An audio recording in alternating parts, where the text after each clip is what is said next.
Olá a todos. Esse vídeo, eu vou tratar de um assunto que eu não consegui tratar dentro do horário normal de aula, mas que eu acho que vale a pena vocês terem contato para saberem que existem algumas alternativas para algumas situações quando a gente trabalha com argumentos. Então, eu vou compartilhar aqui uma apresentação que eu preparei. E essa apresentação eu também depois vou colocar aqui no Moodle, tá?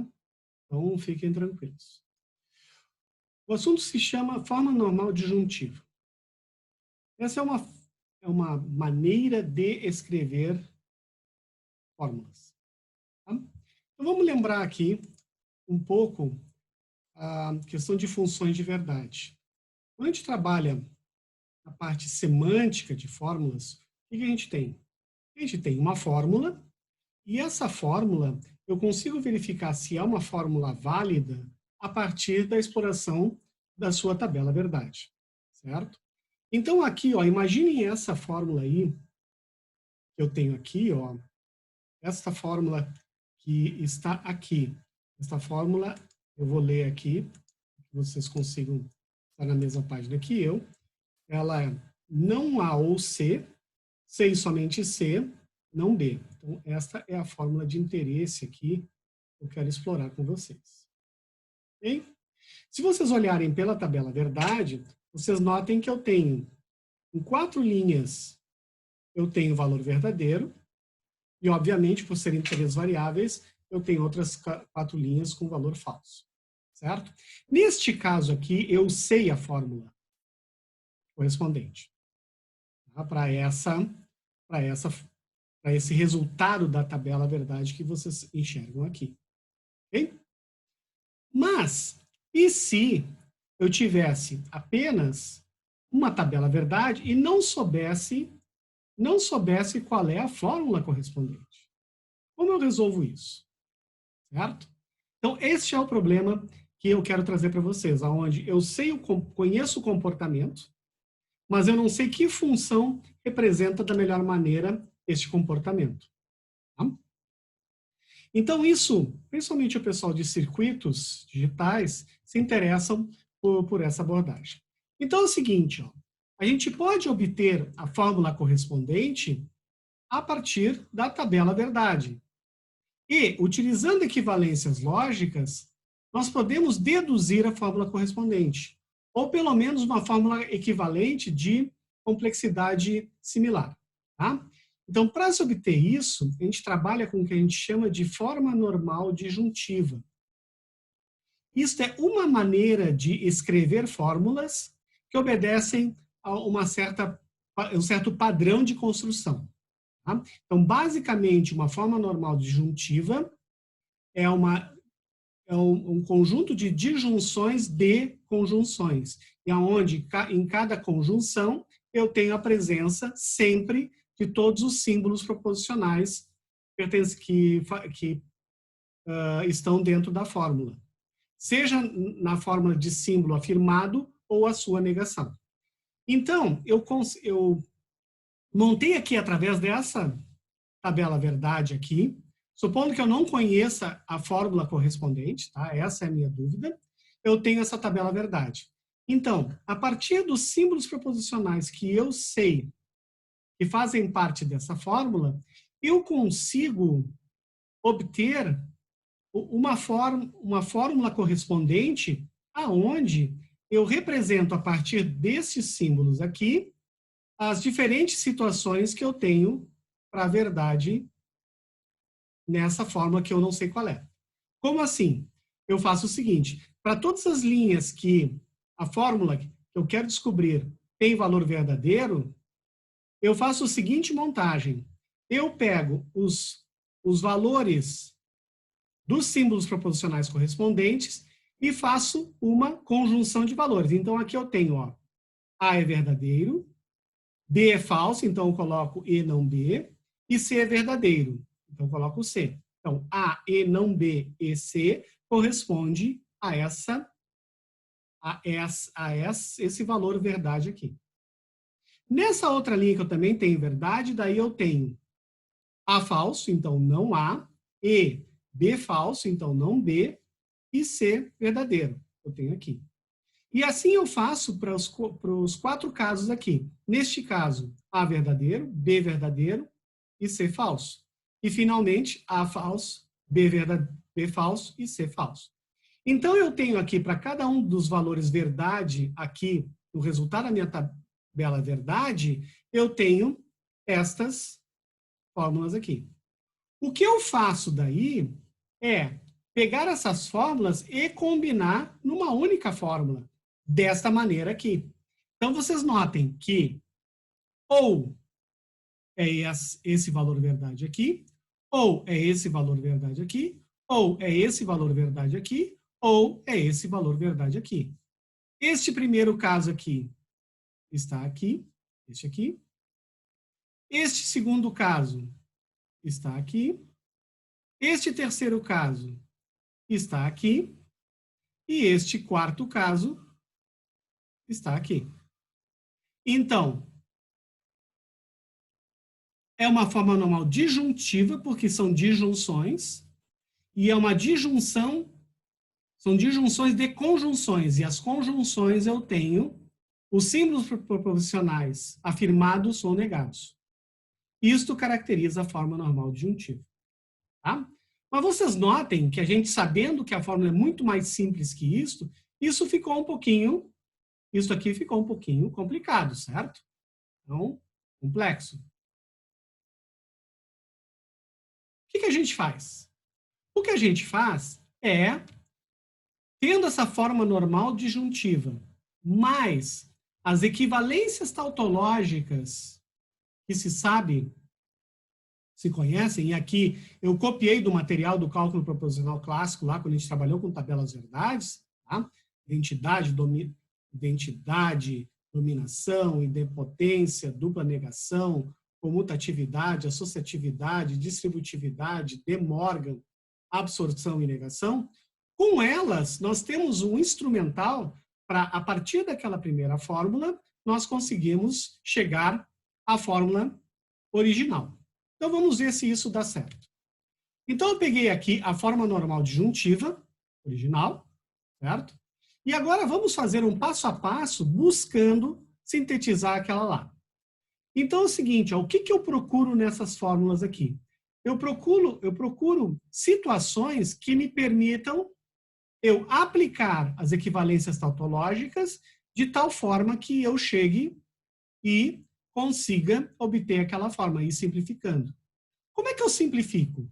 Notem aqui, ó, eu simplifico em situações como essa, ó.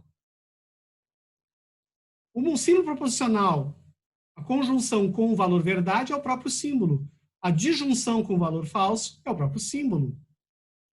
E assim por diante, ou seja, eu tenho algumas situações, aqui também as de negação também são muito úteis. As de identidade, de dominação e de negação são muito úteis, certo? Então é isso que nós vamos tentar fazer agora, passo a passo. Então vamos lá. Nesse primeiro passo aqui, o que eu procuro identificar? Eu procuro identificar similaridades. Então, eu estou tentando, por exemplo, procurar coisas como essa aqui, ó. Vocês estão vendo esse não A e não B? Ele também ocorre aqui, ó, em não A e não B. E ele ocorre aqui, e depois eu tenho aqui, ó, C e não C. Então, aparentemente, eu poderia afirmar simplesmente não A e não B, independente de C. Será que vai dar certo? Vamos ver se a gente consegue fazer essa transformação. Então, o que a gente tem aqui é isso, ó. Primeira coisa, eu vou aproximar esta fórmula, essa última fórmula, eu vou aproximar dessa outra aqui. Então, eu fiz o quê? Eu apliquei a propriedade comutativa e troquei de lugar esses dois aqui. Tá? Feito isso, o que eu coloquei? Eu, a partir da distributividade, ó, esse é um elemento, e eu tenho aqui, se vocês pegarem lá, como é que é a lei de distributividade? Olha só. Ó, qual é a situação que nós temos? Nós temos um ou ali, certo? Ó, nós temos aqui, ó, uma conjunção, disjunção, conjunção. Então, vamos lá. Então, nós temos aqui que a lei da distributividade que nos interessa é essa aqui, ó. Tá? P e Q ou P e R é equivalente a P e Q ou R. Então, vamos lá. Então, esse aqui, esse é o nosso P, esse vai ser o nosso Q e esse vai ser o nosso R, certo? Então, aqui eu tenho equivalente a P, esse aqui é o meu Q, esse aqui é o meu R, certo? Então, eu peguei aqui, ó, apliquei a lei da distributividade nesse trecho aqui e eu obtive essa construção aqui. Ao obter essa construção, vocês notem que C ou não C é verdadeiro, né? Ok? Então, o próximo passo do meu processo de tratamento, de aplicação das equivalências tautológicas, eu tenho aqui, ó. Esse C e não C é verdadeiro, certo? E algo, conjunção com verdadeiro, é só esse algo. Então, esses novos dois passos aqui, ó, de negação e identidade, eu consegui, então, reduzir a minha disjunção, que era composta de 4 conjunções, para 3 conjunções, onde uma delas eu só tenho não A e não B, certo? Então, esse foi um passo interessante que reduziu a complexidade da minha fórmula. Vamos em frente. O que mais eu consigo achar aqui? Eu consigo achar também, agora, similaridades entre esses dois aqui. Ó. Vocês notem, eu tenho A aqui, e aqui eu não B e C, e B e não C, certo? Então, essa é uma similaridade. A outra similaridade que eu tenho aqui, ó, eu tenho não B aqui e não B aqui. Então, eu posso optar em qual delas eu quero explorar. Notem que não B e C e B e não C não parece muito promissor, certo? Por quê? Porque o B está negado e aqui afirmado, e aqui o C está afirmado e aqui negado. Não parece muito promissor. Contudo, o que eu tenho aqui com o não B? O não B eu tenho A e C, e no outro caso eu tenho não A. Ora, isso me parece promissor, porque eu tenho A ou não A, certo? Então, isso pode ser promissor. Então, eu explorei exatamente esse lado aqui. Então, a primeira coisa que eu fiz foi, puxei o não B para o lado esquerdo aqui, ó. Então, ele está aqui, certo? E aqui está o A e C. E no outro caso, aqui está o não B e aqui está o não A. Então, aqui eu utilizei a comutatividade.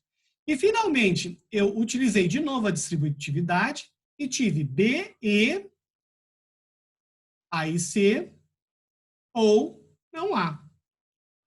Certo? Então, aqui, ó, eu tive esse não B aqui e aí eu juntei esses dois caras aqui. Tá? Muito bem.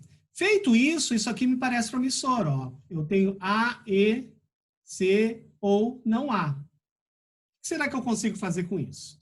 Então, eu consigo fazer com isso o quê? Eu consigo fazer o seguinte, ó, eu inverti aqui, fiz a comutatividade neste caso aqui, tá? Botei A e C aqui, certo? E, com isso, agora eu consigo aplicar distributividade, eu fazer inverso, eu pego não A ou A, é o que eu fiz aqui, e não A ou C, que é o que eu tenho aqui. Certo? Então, vocês notem que, de novo, com esses dois passos aqui, eu consegui essa situação que é não A ou A. E vocês sabem que vai dar verdadeiro.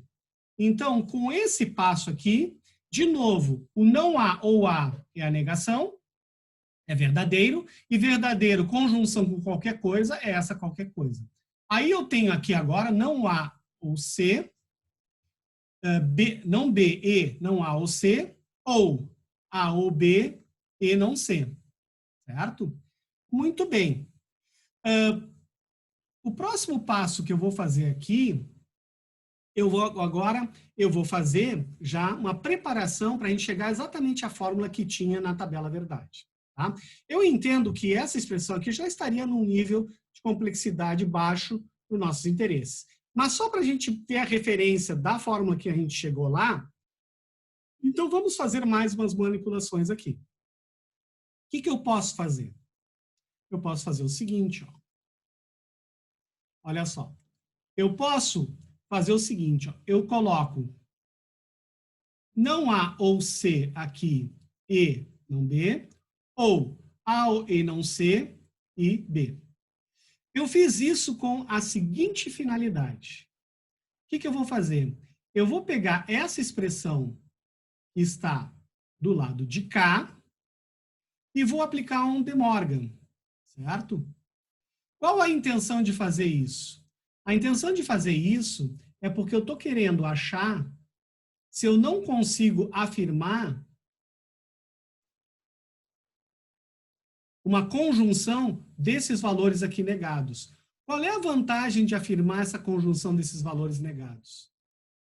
Vocês vão ver mais adiante que com isso eu posso chegar à equivalência, tá?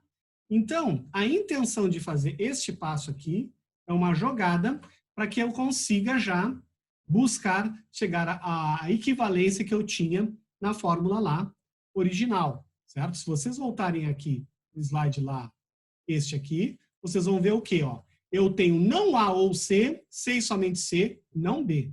Então, é isso que eu estou querendo buscar aqui ao final da minha dedução aqui, certo? Então, eu tenho aqui essa expressão que eu cheguei até aqui, tá? Não A ou C, C e somente C, não B, é isso que eu tinha lá, né? Então, o que eu estou querendo obter? Eu estou querendo obter que essa expressão ou a negação de cada um desses elementos. Então, o que eu fiz aqui, ó, peguei essa expressão aqui e apliquei De Morgan. Então, eu tenho a negação da negação do interior, que, ou seja, a negação de A e não C é não A ou não C, que é o que eu obtive aqui, certo?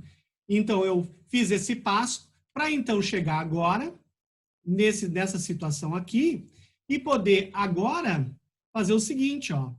Eu aqui eliminei essa dupla negação aqui. Eu tenho aqui, então, ó, não A ou C, que é o que eu tenho aqui, tá? E agora eu incluí a dupla negação aqui para eu ter também aqui, ó, o não B aqui, dos dois lados. Aqui afirmado, aqui não negado, nessas duas conjunções aqui, certo? Então, se vocês lembrarem que a biimplicação tem essa tabela verdade aqui, então, pela tabela verdade, também pode se afirmar, ó, que os casos verdadeiros são quando A e B é verdadeiro, então A e C somente C, B é verdadeiro, e quando A e B são falsos, A, C e somente C, B também é verdadeiro. Ó. A equivalência pede para que se tenham os dois valores iguais aqui das dois símbolos proposicionais atômicos, certo? Isso pode ser expresso dessa maneira aqui, ó. Certo? Então, quando vocês olharem este caso aqui, ó, o que eu fiz foi justamente buscar isso aqui e a negação disso aqui, isso aqui e a negação disso aqui, certo? Então, tendo presente este caso aqui, eu consigo, então, dar este passo aqui, ó, que é, já que eu tenho não A ou C, conjunção com não B, ou a negação de não A ou C, conjunção com a negação de não B, eu posso afirmar isso aqui. E isto aqui é a forma original que nós tínhamos lá na tabela verdade no início do problema lá que eu peguei. Certo? Então, pessoal, a intenção deste material aqui foi de justamente procurar mostrar que existe ainda uma situação onde eu conheço o resultado, mas eu não sei qual é a fórmula correspondente que produziu aquele resultado a partir dos símbolos proposicionais atômicos de partida. Eu tenho como chegar lá, através da aplicação de tautologia, equivalências tautológicas nos diferentes passos da minha expressão, capturar essa expressão na forma normal disjuntiva, certo? É isso, então, que eu queria apresentar para vocês, complementar aí o conhecimento de vocês, e só para vocês se divertirem, eu deixei 3 exemplos aqui, exercícios, aonde vocês, então, podem, eu peço para vocês obterem as formas normais disjuntivas das versões simplificadas das tabelas verdade abaixo aqui. Vocês notem que eu aproveitei a mesma tabela verdade para o A, B e C, mas eu andei modificando justamente as chegadas aqui, para que vocês possam, então, se virar e ver como é que isso funciona. Vocês vão ter algumas surpresas aí. Certo, pessoal? Muito obrigado pela atenção e nos vemos na próxima aula.